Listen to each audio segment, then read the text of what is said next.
Hey, it's Sean. I'm really excited to share with you this new project that I just wrapped up. It's this wooden stool where the top is fully adjustable. I've always been intrigued, I've always loved adjustable stools.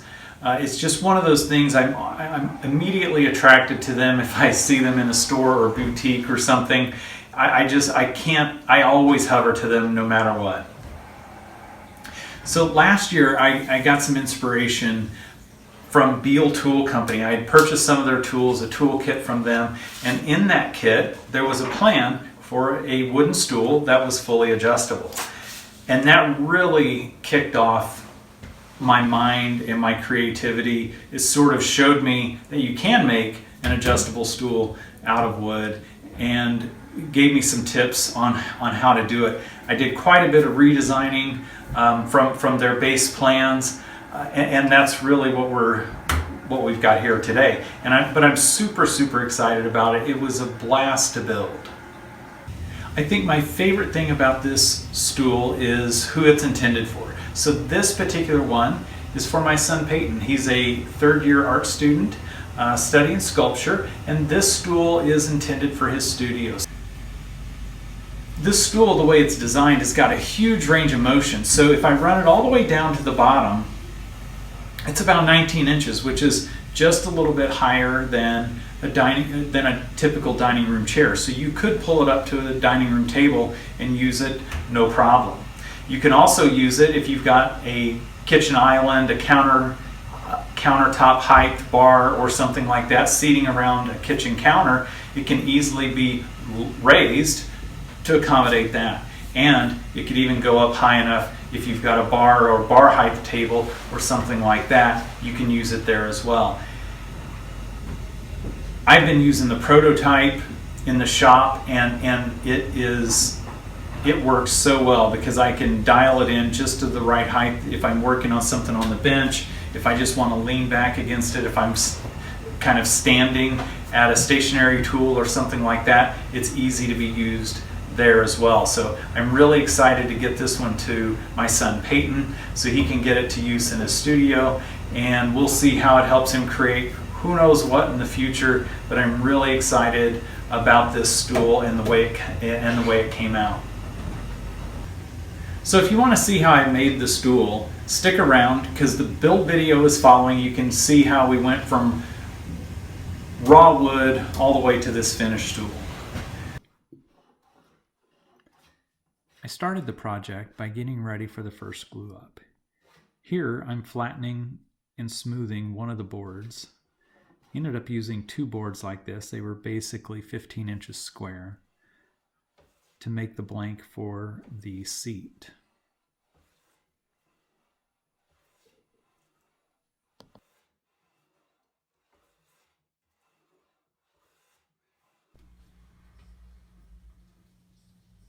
Once I had the boards flat and smooth, I'm ready for the glue up.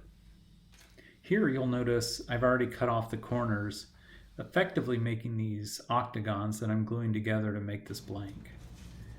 The other thing that I'm doing here is adding a waste block. Using a piece of craft paper in between the waste block and the seat itself, just to make it a little bit easier to remove that waste block later.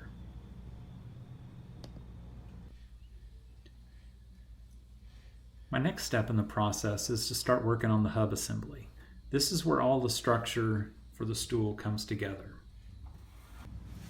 We'll start this by working on a couple templates that we'll use with the router. That'll give us two identical cross braces.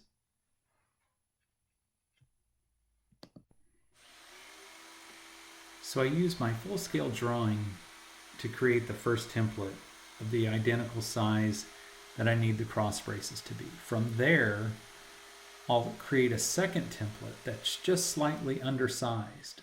We'll use that template with a guide bushing in the router to actually create the size for the cross braces. Once I've got that traced out on the board, we'll go over and cut that out with the jigsaw and smooth it with disc sanders. With the templates done, I'm back to the workbench to flatten and smooth the stock that we use to create the cross braces. On this piece, it's large enough that I'll be able to nest both parts out of it. But the first thing I need to do is get it not only flat and smooth, but also to 1.5 inches thick.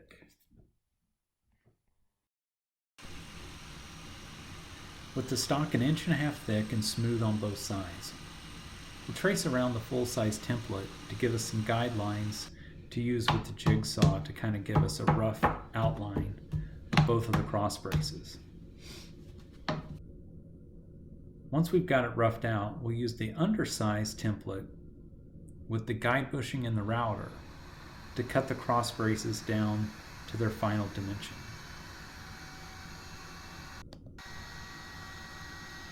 Since I don't have a router bit that's got 1.5 inch cutting surface, I'll flip over each part, each of the cross braces, and we'll use a flush trim bit to finish off the final shaping on each cross brace.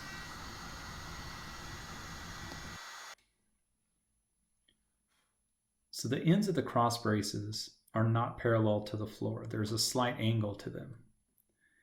And that's where the splay in the legs of the stool is going to come from. So I've taken each of the cross braces over to the drill press, and I made a jig to hold those cross braces so that I can put a round mortise hole in the end of each of the cross braces. So we'll create a tenon on the legs when we turn those, and that's how we'll connect the cross braces and that center hub to the legs and the rest of the body of the stool. So with the cross braces in good shape, we'll focus on the center hub that kind of brings that whole component together. So we'll rough those out real quick on the table saw. Go ahead and knock off the corners just to make it a little bit easier to get it round on the lathe. While I'm at the table saw, I'm also going to cut a couple kerf cuts where grooves will eventually go to get that assembly all put together. So when those three components come together, those kerf cuts will just make it just a little bit easier, give us some guidelines for that assembly later down the line. Now we just need to get the center hub ready to go on the lathe. So the first thing I'm going to do is kind of temporarily put on a waste block using hot glue. We'll attach a faceplate and mount it to the lathe. Once we're at the lathe, it's really pretty simple. So we're going to just make this round. I've got enough room here. I want a finished 8-inch diameter. I've got a little extra on here, so we'll be able to get it round and then down to that final dimension. And then we're just going to flatten the bottom. We'll flip it around and flatten and smooth the top. So I forgot to film assembling this component. So I thought I would just really quickly kind of show you how this all got assembled together, because it is kind of a lot of the core structure of the stool. So there's really 3 pieces. So I've got what I call the hub, which is a circular piece that I cut dados or grooves in across here and here. And then we've got the cross members that we made that each have a half lap. So these two are mated together with a half lap, and then everything is joined by the hub. And of course the bottom is solid. So, I've got a good 3/8 to a 1/2 inch below here, and this just kind of adds structure and strength so that later when we put the screw in, we'll end up cutting a hole here. That's where the screw will go. And when we're cutting through this piece, we're using this as that additional strength. With the structural components of the stool assembled, we'll switch our focus to the seat. So the first step here is just to get the blank mounted to the lathe. It's a really large blank to start out with, so I've got to rotate the headstock. It won't fit over the bed of the lathe, so I've got to rotate the headstock just a little bit and turn it outboard. Fortunately, the lathe will accommodate this, so I can get this large piece round. Once I've got it more or less round and it'll fit over the bed of the lathe, I rotate it back in between centers as I would traditionally turn it, and actually get the blank turned just down to round. Once it's round, I want to get it down to the right size, so I'm shooting for a diameter of about 14 inches for the top of the stool. And then once I've got the diameter down to 14 inches, I want to reduce the thickness. So the blank itself is about 4 inches or so thick. I want it to be just a little under 3 inches as it finishes out. So I'll also take some material off both the top and bottom. Once the top of the seat is smooth, I also want a slight depression from the edge down to the center. That's just there to make the seat a little more comfortable to sit on, and to make it feel like there's something kind of holding you, like you're sitting more comfortably on the stool. There's also a slight bead on the edge, but it's not very sharp. I don't want it cutting into the back of your thighs, so it's very, very slight and very soft. Once I've got the top of the stool shaped to my liking and I'm ready to turn it around, I just adhere a waist block kind of temporarily to the top. I protect it with tape so we don't mess up the top of the seat that's already finished. Flip it around so then I can shape the bottom. On the bottom, it's a very similar process. Basically, I just want to smooth it off, and it's going to have a slight depression in the middle as well. Now I'm ready to start the spindle work, starting with the legs and all the stretchers for the stool. But before I go to the lathe, I'm going to make some pilot holes while the legs are still square. This will make it easier to align the stretchers so that I know that they're exactly 90 degrees from one another. So I'll mark out all the placement while these are still square. I'm going to take it over to the drill press and use just a 1/8 inch drill bit. Drill pilot holes while the blanks are still square, then we'll round them down at the lathe. Now it's time to turn the legs. We'll start by roughing the blank down to a cylinder with the spindle roughing gouge. Once we're at this point, we'll start working on a slight taper from the top of the leg down to the bottom. At the top of the leg, where the leg connects to the hub assembly, we'll start out with about a 1.5 inch diameter, and we'll taper very slightly all the way down to 1 inch to the foot of the stool.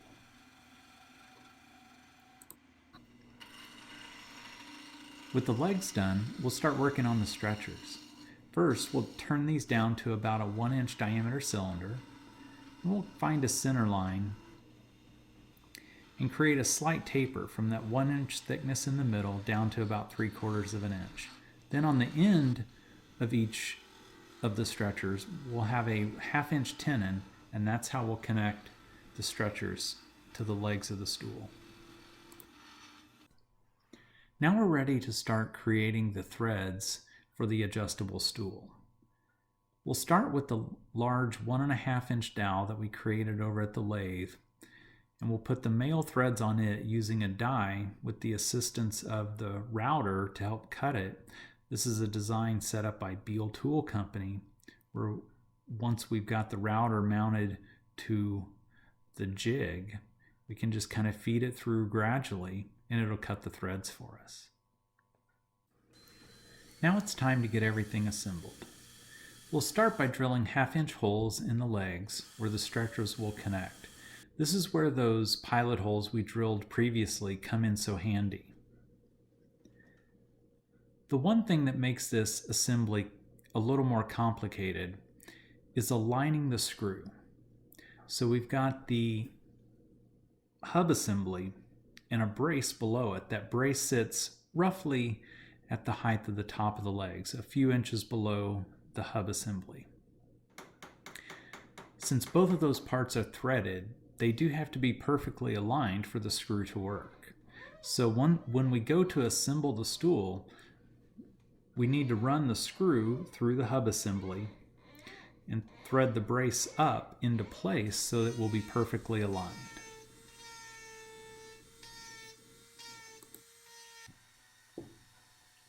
All that's left now is the finish. But before I highlight the finish, I did want to point out I did sand all the project parts up to 220 grit before I started actually finishing the stool. I am using my favorite natural finish here, which is General Finishes Armor Seal. I did 3 coats, and I used a fine Abralon pad just to kind of buff down the surface in between each of those coats. And then also at the end, since I am using a gloss finish here, I also kind of polished the surface of everything with the Abralon pad one last time once it was all done, just to knock down some of the glossiness. Hey, thanks for checking out this video. I know I'm super excited about this stool, but I'd love to hear your comments. What do you think about the design? Was there maybe a part of the process that I should change up, or maybe something I'm missing here and how it goes together, or an aesthetic that could be tweaked or changed? So I am excited to build more of these stools, and you never know what further iterations there could come from this. So I appreciate any of your feedback. Thanks for watching, and we'll catch you next time.